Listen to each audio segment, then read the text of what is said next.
नमस्कार दोस्तों यदि आप भी भारत और न्यूजीलैंड के बीच खेले जा रहे 3 मैचों की टेस्ट सीरीज के तीसरे टेस्ट मुकाबले के तीसरे दिन का खेल देखकर खुश हुए हैं तो हमारी इस वीडियो को एक लाइक जरूर कीजिएगा। दोस्तों आज की हमारी इस वीडियो का लाइक टारगेट सिर्फ 500 लाइक्स का है, तो दोस्तों वीडियो को दिल से लाइक जरूर करें। दोस्तों जैसा कि आप सभी जानते ही हैं कि फिलहाल अभी न्यूजीलैंड की टीम भारत के दौरे पर आई हुई है, जहां भारत और न्यूजीलैंड के बीच 3 मैचों की टेस्ट सीरीज खेली जा रही है, जिसका पहला मुकाबला बेंगलुरु के एम चिन्नास्वामी स्टेडियम में खेला गया था, जिसमें भारतीय टीम को हार का सामना करना पड़ा था। जिसके बाद पुणे में खेले गए दूसरे टेस्ट मुकाबले में भी भारतीय टीम को 113 रनों से हार मिली और अब दोनों ही टीमें सीरीज का तीसरा और अंतिम टेस्ट मुकाबला खेल रही हैं, जिसमें पहले दिन भारतीय टीम के गेंदबाजों की गेंदबाजी का कमाल देखने को मिला, तो वहीं दूसरे दिन का खेल पूरी तरह भारतीय बल्लेबाजों के नाम रहा, जिसमें रोहित शर्मा, यशस्वी जायसवाल, ऋषभ पंत, विराट कोहली और सरफराज खान का कहर देखने को मिला, जिसने न्यूजीलैंड के गेंदबाजों के परखच्चे उड़ाकर रख दिए।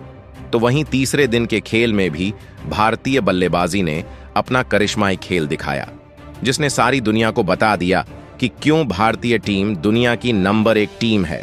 तो दोस्तों बताने जा रहे हैं आपको भारत और न्यूजीलैंड के बीच खेले गए तीसरे टेस्ट मुकाबले के तीसरे दिन का पूरा रोमांचक हाइलाइट्स। उससे पहले यदि आपने अभी तक चैनल को सब्सक्राइब नहीं किया है तो सब्सक्राइब जरूर करें, ऐसे ही क्रिकेट की अपडेट पाते रहने के लिए।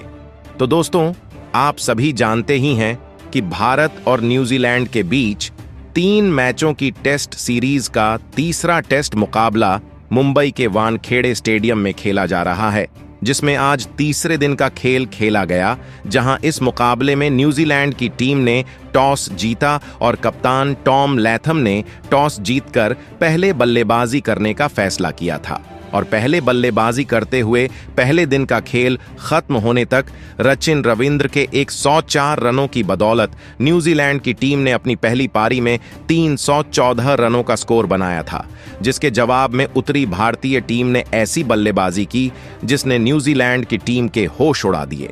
जी हां दोस्तों, जहां पहले बल्लेबाजी करते हुए भारतीय बल्लेबाज रोहित शर्मा, यशस्वी जायसवाल, विराट कोहली, ऋषभ पंत और सरफराज खान ने न्यूजीलैंड के गेंदबाजों की जमकर धुनाई कर डाली और 500 से ज्यादा रनों का स्कोर बनाकर रख दिया।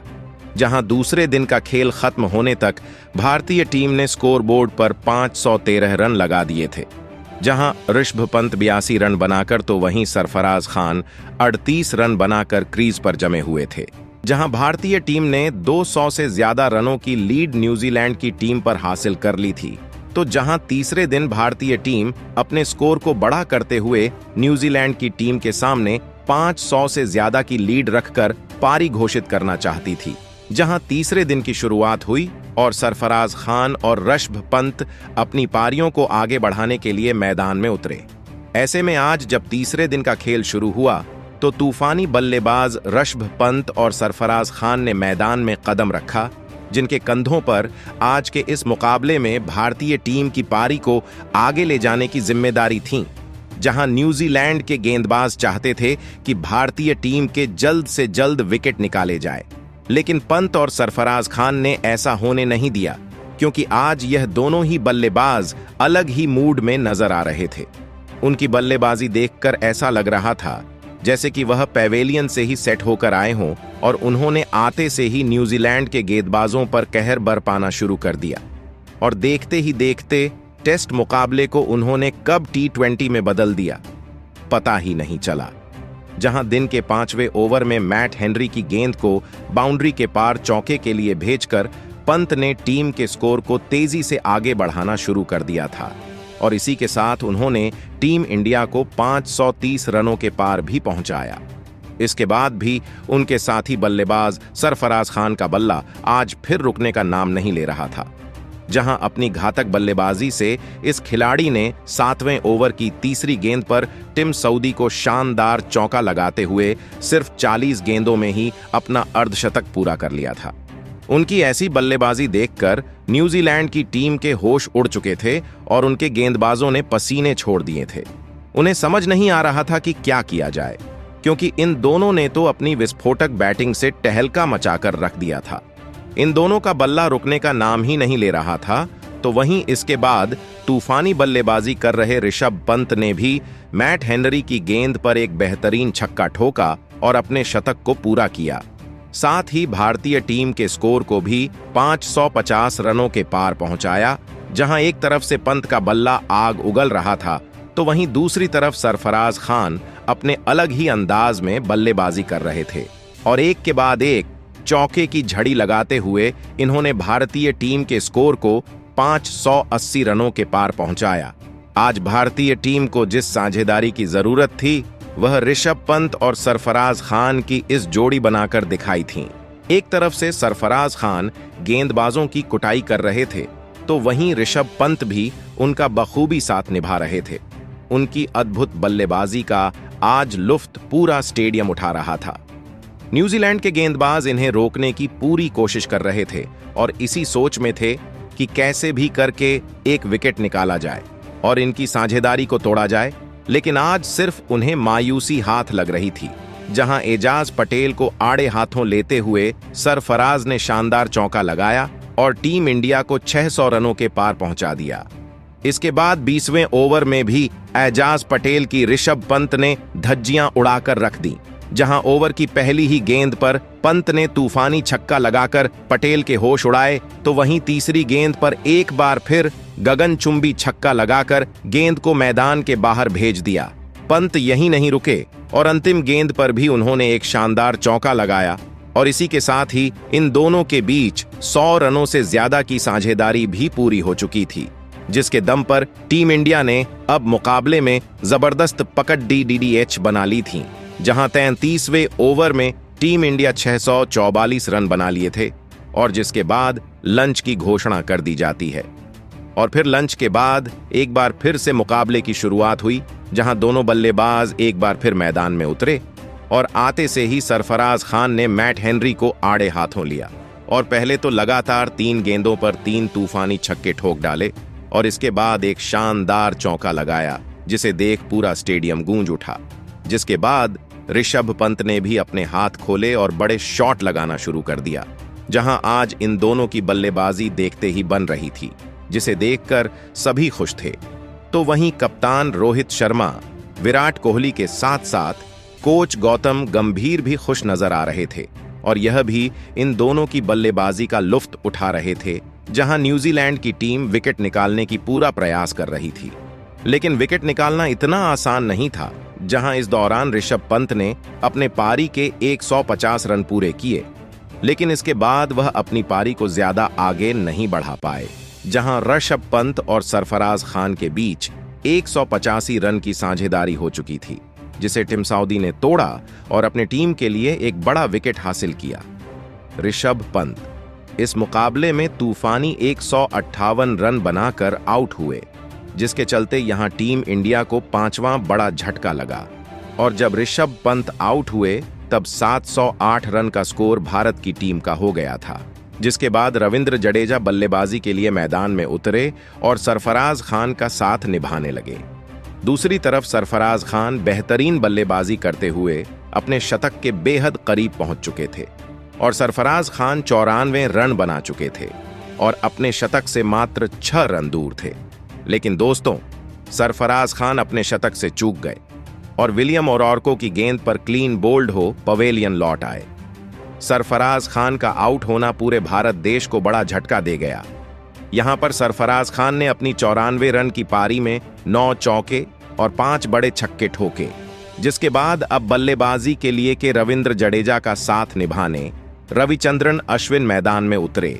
जहां भारतीय टीम के 2 सेट बल्लेबाज अब आउट हो चुके थे, जिससे रनों की रफ्तार अब कम हो गई थी। जहां पर रविचंद्रन अश्विन और जडेजा संभलकर बल्लेबाजी करते हुए धीमे धीमे स्कोर को आगे बढ़ाने लगे। लेकिन दोस्तों, यहां भारतीय टीम को एक और बड़ा झटका लगते लगते बचा और विलियम ओरॉर्को ने रविचंद्रन अश्विन लेंथ गेंद डाली, जिसे वह समझ नहीं पाए और गेंद बल्ले का बाहरी किनारा लेती हुई पीछे की तरफ निकल आई, जिसे पीछे खड़े विकेटकीपर ने बिल्कुल पकड़ ही लिया था। लेकिन गेंद उनके हाथ से लगकर मैदान के बाहर 4 रन के लिए चली गई। अभी तक भारत की टीम अपने 6 बड़े विकेट गंवा चुकी थी, वह भी 738 रन के कुल स्कोर। ऐसे में यदि लगातार विकेट गिरता तो एक बार फिर भारत की टीम पर दबाव बन जाता।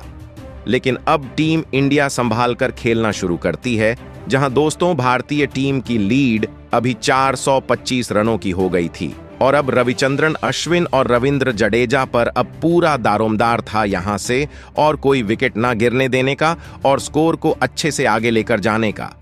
लेकिन दोस्तों यहां जडेजा और रविचंद्रन अश्विन के बीच यह साझेदारी आगे बढ़ पाती, उससे पहले ही जडेजा के रूप में टीम इंडिया को 7वां झटका लगा और रविंद्र जडेजा निचले बल्ले के किनारे से बड़ा शॉट खेलने के लिए गए और यहां उन्होंने विल यंग को अपना कैच थमा दिया, जिसके चलते भारत की टीम अपने 7 बड़े विकेट खो चुकी थी।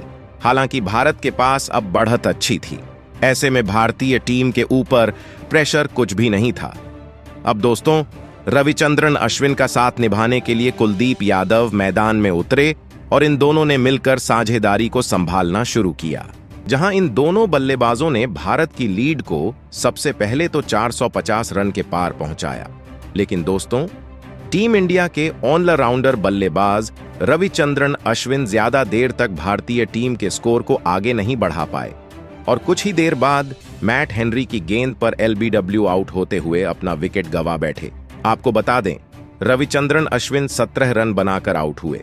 फिर 9 नंबर पर मैदान में उतरे जसप्रीत बुमराह और उन्होंने आते से ही एक छक्का लगाया, लेकिन वह अपनी पारी को आगे नहीं बढ़ा पाए और अगले ओवर में अपना विकेट गंवा बैठे और इसी के साथ टीम इंडिया की पहली पारी 786 रनों पर सिमट गई, जिसके चलते टीम इंडिया ने न्यूजीलैंड की टीम पर 473 रन से ज्यादा की लीड हासिल कर ली थी। ऐसे में टीम इंडिया को 786 रनों पर ऑल आउट करने के बाद अब न्यूजीलैंड की ओर से कप्तान टॉम लैथम और डेवोन कॉनवे पारी की शुरुआत करने मैदान में उतरे, जहां न्यूजीलैंड की टीम के सामने बड़ा स्कोर था, जिसे हासिल करने के बाद भारतीय टीम के सामने लक्ष्य भी रखना था। ऐसे में इन दोनों बल्लेबाजों के कंधों पर अपनी टीम को तूफानी विस्फोटक अंदाज में शुरुआत दिलाने की बहुत बड़ी जिम्मेदारी थी और संभल कर बल्लेबाजी करने की जरूरत थी और अपनी टीम को बेहतरीन शुरुआत दिलाना था। लेकिन पारी के शुरुआत में ही पारी की पहली ही ओवर में लैथम आउट होते होते, लेकिन ओवर की अंतिम गेंद पर टीम इंडिया के स्टार तेज गेंदबाज जसप्रीत बुमराह ने विपक्षी टीम के कप्तान टॉम लैथम को अपने जाल में फंसा लिया और आउट करते हुए भारतीय टीम को बड़ी सफलता दिलाई। बुमराह ने गेंद को हल्की से अंदर की तरफ घुमाई। यहां विपक्षी टीम के कप्तान इसे समझने में पूरी तरह से नाकामयाब रहे। नतीजा ये रहा कि गेंद उनके पैड से सीधे जा टकराई और उन्हें एलबीडब्ल्यू होकर पवेलियन का रुख करना पड़ रहा, जिसके बाद विल यंग बल्लेबाजी के लिए मैदान में उतरे और कन्वे का साथ निभाने लगे। हालांकि इन दोनों ही बल्लेबाजों को शुरुआत में तेज गेंदबाजों को खेलने में बहुत ही परेशानी हो रही थी और 1-2 रन भी बड़ी मुश्किल से निकल रहे थे, जहां भारतीय गेंदबाज दोनों ही बल्लेबाजों पर दबाव बनाकर रखे हुए थे और उन्हें बड़े शॉट खेलने का कोई भी मौका नहीं दे रहे थे। जिसके बाद 8वां ओवर लेकर आए। आकाशदीप की आखिरी गेंद पर एक शानदार चौका लगाया और थोड़े दबाव को कम किया, जिसके बाद डेवोन कन्वे भी पीछे नहीं हटे और उन्होंने अगला ओवर लेकर आए जसप्रीत बुमराह को अपना निशाना बनाया और इस ओवर में 2 बेहतरीन चौके जड़ दिए और स्कोर को 40 रन के पार पहुंचाया। हालांकि तब तक तीसरे दिन के खेल की समाप्ति की घोषणा कर दी गई थी, जहां तीसरे दिन की समाप्ति तक न्यूजीलैंड की टीम ने 11 ओवर में 42 रन बना लिए हैं और भारतीय टीम की लीड से अभी भी 744 रनों से पीछे है, जहां विल यंग 20 रन तो वहीं डेवोन कॉनवे भी 21 रन की पारी खेल चुके हैं। ऐसे में दोस्तों न्यूजीलैंड की टीम चाहेगी कि भारतीय टीम की लीड को जल्दी खत्म कर उनके ऊपर लीड हासिल की जाए, तो वहीं इसके विपरीत भारतीय टीम न्यूजीलैंड की टीम को ऑन आउट करके एक पारी से जीत हासिल करना चाहेगी। जहां दोस्तों एक बार फिर भारतीय टीम का निचला क्रम फ्लॉप रहा, जिसके चलते भारतीय टीम न्यूजीलैंड को 500 से ज्यादा की लीड नहीं दे पाई। हालांकि यह लीड भी बहुत बड़ी है, जिसे हासिल करना न्यूजीलैंड के लिए आसान नहीं है। तो दोस्तों आपको क्या लगता है भारतीय टीम चौथे दिन यह तीसरा टेस्ट मुकाबला जीतने में सफल हो पाएंगी या नहीं? और आप ऋषभ पंत और सरफराज खान की बल्लेबाजी को 10 में से कितने अंक देना चाहेंगे? कमेंट बॉक्स में हमें अपनी राय जरूर बताएं। नए हैं तो चैनल को सब्सक्राइब जरूर करें। वीडियो को लाइक और शेयर करना बिल्कुल नहीं भूलें। धन्यवाद।